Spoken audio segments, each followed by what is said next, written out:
Eso. Y estamos con Gabriel Bustamante, que ayer lo ha acompañado mientras venía regresando de la playa ahora, conversando sobre el tema de las AFP precisamente, ¿no? Un atolladero brutal. Bienvenido, Gabriel. Gracias, de igual manera, Giovanna. ¿No? 4 horas en el tráfico conversando de las AFP con Nicolás. Por lo menos no te puedes quejar, Gabriel, que estás entretenido hablando. ¿eh? Exactamente. No sabía ya qué hacer el hombre. Pero hablemos de este tema. Han pasado 25 años desde que se instalaron, ¿no es cierto? Y yo he recordado que ¿dónde comienza esto? Comienza en lo mal que se habían manejado los fondos de los jubilados en el Perú, donde el Estado recibía el dinero y se lo chifaba. Y ese dinero se lo deben hasta hoy a los jubilados. Entonces apareció una esperanza, apareció este señor José Piñera, dijo, yo tengo la solución.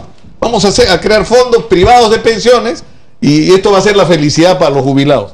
Bueno, 25 años después la pregunta es si la promesa se cumplió o no. Ni para los jubilados ni para los afiliados, que son 7 millones, ¿no?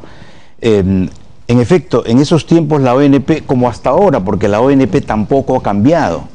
En la ONP hay tanta injusticia que te dan 415 soles como pensión mínima y 870 soles como máximo, menos el 4% para la seguridad social. Pero si una persona muere, le deja a su viuda el 50%, o sea, 200 y pico. O sea, trabajaste toda tu vida. Más de 20 años. Para recibir una miseria. Si aportas al Estado 18 años o 17 años, llegas a los 65 y el Estado te dice, has cumplido un requisito de edad, más no de aportes. Bueno, entonces deme una pensión proporcional, o deme mi plata, porque ese es mi 13%. No, eso te lo incauta el Estado. Y adicionalmente a eso, no te permiten cobrar más de media UIT. ¿Sabes eso? Si estás jubilado por la ONP, puedes cobrar más de 2.100. O sea, si yo cobro 1.000 soles y tengo un trabajito que voy a ganar 3.000, no puedo. El Estado se queda con ese dinero, o sea, SUNAT se queda. Son esas situaciones perversas que tiene el Estado, tanto en la parte estatal como en la parte de la AFP. La AFP es un abuso descomunal, ¿no? Un cuarto siglo que ellos dicen todavía, recién a los 30 y 35 años se ven los resultados. Y en Chile, que ya cumplieron 40, cero resultados. Hay un movimiento que se llama No Más AFP, que todos los domingos salen. No salen lunes, martes, sino domingo, porque se une la esposa, los hijos, a gritar contra Piñera, el hermano justamente del creador. Ahora, hace algunos años hubo cambios en lo de las comisiones de las AFPs, supuestamente para beneficiar a los afiliados, ¿no? Esos cambios no beneficiaron en nada, porque vemos que el año pasado han ganado las AFP y hemos perdido los afiliados al final. Las AFP ganan 1.350.000 soles diarios. 1 millón, mientras estamos conversando ya se está generando esta máquina de hacer dinero. Los bancos ganan 22 millones de soles diarios. Las compañías de seguros ganan 2.800.000. O sea, está bien que ganen, ¿no? Porque ese es el negocio, uno invierte su dinero para ganar plata, pero no a costa de los afiliados, de los ahorristas o de los asegurados, ¿no? Ahora, ¿cuál tendría que ser el cambio verdadero que haya en las AFP para que podamos ser beneficiados los afiliados? El cambio tiene que ser, la reforma que están haciendo en el Ministerio de Economía y Finanzas tiene que ser estructural, pero como conversábamos ayer, Nicolás, de varias ópticas. Hay la óptica del afiliado, hay la óptica del Estado, hay la óptica de los accionistas, de los dueños, pero todo tiene que ser democrático y justo, sobre todo para el aportante. 7 millones de personas dan 162.000 millones de soles. Esos 162 es una cantidad similar al presupuesto del Tesoro Público, donde existe un celo tremendo, donde está el Contralor, está el Ministerio Público, están los procuradores, está la Contraloría, está el Poder Judicial, está el Congreso, donde están, ¿por qué te gastas tanto? Aquí no. Aquí 4 señoritos de las AFPs están manejando a su libre albedrío el billete de estas personas. ¿Y eso es lo increíble, ¿no? Que son 7 millones de personas cuyo dinero es el que ha constituido este fondo multimillonario, que no tienen ninguna capacidad de intervención, de decisión ni de control sobre el gasto de su dinero, ¿no? En absoluto. Y estamos hablando de 7 millones de afiliados, ¿eh? No hablamos de jubilados. Los jubilados son los que ya están cobrando sus 100, 200, 500 soles mensuales. Pero ellos no tienen voz ni voto para decirle a los directores cómo estás invirtiendo mi dinero. El 2008 que hubo la burbuja financiera en Nueva York se desplomó. Han invertido en Odebrecht.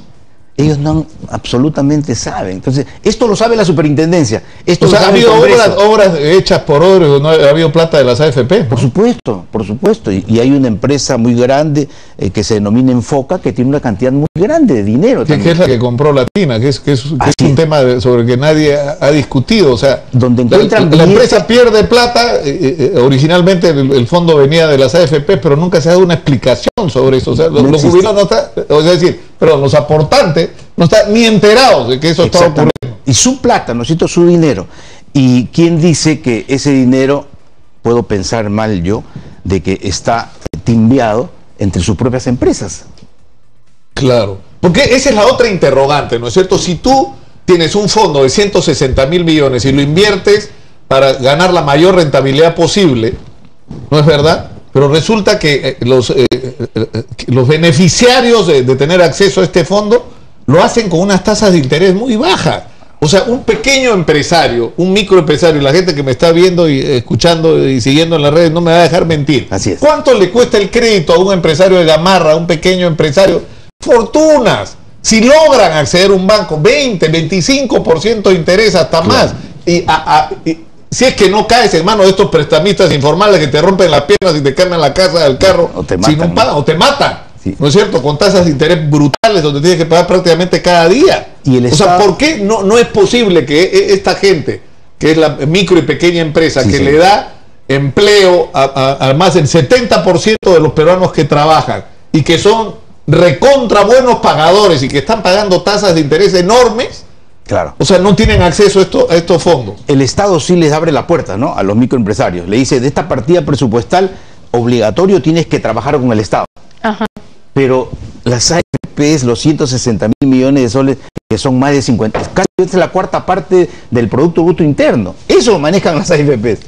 Ahora, entonces, la primera misión sería tener un órgano de control sobre ese dinero. Bueno, de verdad, ¿no? No, claro. Porque así ahora la Superintendencia de Banca y Seguros, que a mi entender no hace absolutamente... Salen a decir, en efecto, han estado cobrando comisiones muy altas. Han salido a declarar. Y recordemos al nefasto personaje Chilosky, que quería aumentar, Nicolás Giovanna, la esperanza de vida a 110 años. ¿Recuerdan eso? Sí. Al tipo lo tuvieron que votar o decirle, ¿sabes qué? Tienes que irte porque has metido para la calcular la pensión. Las pensiones se establecía que la expectativa de vida del peruano era de 110 años. 110 años. La esperanza de vida, según INEGI... Chilosky vivía afuera, ¿no? Venía de visita a Perú a cobrar prácticamente. Un desastre, señor. La esperanza de vida, según INEGI, son 78 años mujer, 75 hombre. Que es lo razonable, ¿no? Pero este señor dijo, no, son 110. ¿Pero con qué fin?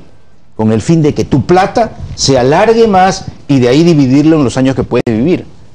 Es el colmo, ¿no? Pero todo eso hemos estado pasando, repito, un cuarto de siglo. Pero siguen las cosas. Ahora, yo he escrito una nota hoy día sobre cuál era realmente la intención de las AFPs. O sea, era una idea perversa, era una idea genial, pero perversa. Es decir, tú agarras a la clase media, a la gente que tiene chamba, que tiene capacidad de aportar, juntas un fondo multimillonario y lo pones en manos de los millonarios para que ellos deseen. O sea, es un sueño. Pero no era pensado en resolver la vida de los jubilados ni en activar la economía del generador principal de empleo, que era la micro. O sea, las maravillas que pudiste hacer con esa plata para los aportantes cuando se convierten en jubilados, para activar la economía, ahí donde interesa, ¿no? Y se vendió muy bien, ¿no? Hace 25 años. Yo le hice una entrevista a José Piñera cuando venía acá a ofrecer, me acuerdo. Él lo vendió muy bien, era un extraordinario hombre de negocios y marquetero. El otro día lo vi en la televisión chilena, aparece muy poco, apareció una vez en una entrevista, el tipo es brutal. Sigue defendiendo a las AFP. Y él dijo, vamos a denominar tu plata con un SIC, que es la cuenta individual de capitalización. O sea, ya el Estado no va a manejar tu plata, tú vas a manejar tu plata. Pero eso es una terrible mentira. Nadie maneja su plata dentro de la... Solamente te llega todos los meses un documento A4 donde ves tu saldo y unas cifras que nadie le entiende y cada día menos, ¿no? ¿Y cuál es la realidad de la ganancia? Es decir, ¿cómo ellos el año pasado han ganado 488 millones de soles y el afiliado ha perdido 2.000 millones de soles? El fondo según las AFP, el fondo tiene 2.000 millones menos que el año anterior. Según las AFP son por nuevas recaudaciones. ¿Eso es cierto o son en realidad por las comisiones? por ambos casos, ¿no? Efectivamente, hay cada vez más, es que ya el joven se está dando cuenta que irse a una ONP no le conviene. Si tiene 30 años y se jubila a los 65, no va a aportar 35 años, porque el mínimo es 20. Entonces todo el mundo está ahí con el chip de irse a la AFP, por eso crecen los aportes, ¿no? 13% del sueldo es una cantidad importante. Del 13%, 10 se va al fondo y con el 3% una parte es la abusiva comisión y con la otra viene el otro tema. Compran seguros previsionales a las compañías de seguros, que es otro gran negocio, que el año 2016 se cayó cuando se aprueba la ley del 95.5%. Cuando la gente descubrió que si sacabas tu platita y la ponías en una caja de ahorro, nada más. Una caja ahorita te está dando 8% sin comisión. Sí. Sin comisión, que es un detalle bien importante. Y uno va a entregar a estos señores que, según el congresista Víctor Andrés García Belaúnde, en los 24 años cuando hizo el corte, era 3% de comisión promedio. Quítale el 4% de inflación. O sea, tu plata te la están ganando. Sin embargo, yo he propuesto particularmente una CTS previsional. O sea, así como el empleador me da 15 sueldos, 12 sueldos, 11 trabajo, 1 de vacaciones, el sueldo 13 de julio, el sueldo 14 en diciembre y el sueldo 15 una CTS, donde dicen tú, con la plata que voy a dar en mayo y en noviembre, deposita donde quieras. Te va a dar 8 o 7%. Ese es mi CTS previsional. ¿Cuándo hago uso de esa CTS? Cuando me votan o cuando me voy del trabajo. Claro. Entonces, pero lo que es cierto, ahora, Gabriel, abramos una discusión sobre qué es lo que hay que hacer, porque creo es lo que hace falta, ¿no? Discutir en función del interés, en primer lugar, ¿no es cierto?, del jubilado en el que se va a convertir el aportante. Pero en segundo lugar, discutir qué haces con ese montón de plata que puedes juntar para que sea lo más rentable posible, para que sea activador de la economía. No es verdad, porque, y que no nos pase ninguna de las dos cosas que nos ha pasado. Primero, que el Estado se la tira y nos la está debiendo hasta ahora a los jubilados, ¿no es cierto? O se la está debiendo a los jubilados, o que el sector privado la agarra para grandes negocios de los que ya tienen grandes negocios, ¿no es cierto? Entre ellos, claro. Las dos cosas están mal y las dos cosas tienen que cambiar. Gabriel Bustamante ha estado con nosotros. Muchas gracias. Gracias, Nicolás. Gracias. Hablando claro, como siempre. Por eso se llama este programa así. ¿Ah? Muchas gracias. Vamos a la pausa. Regresamos con más. Esto es Exitosa, la radio del Perú.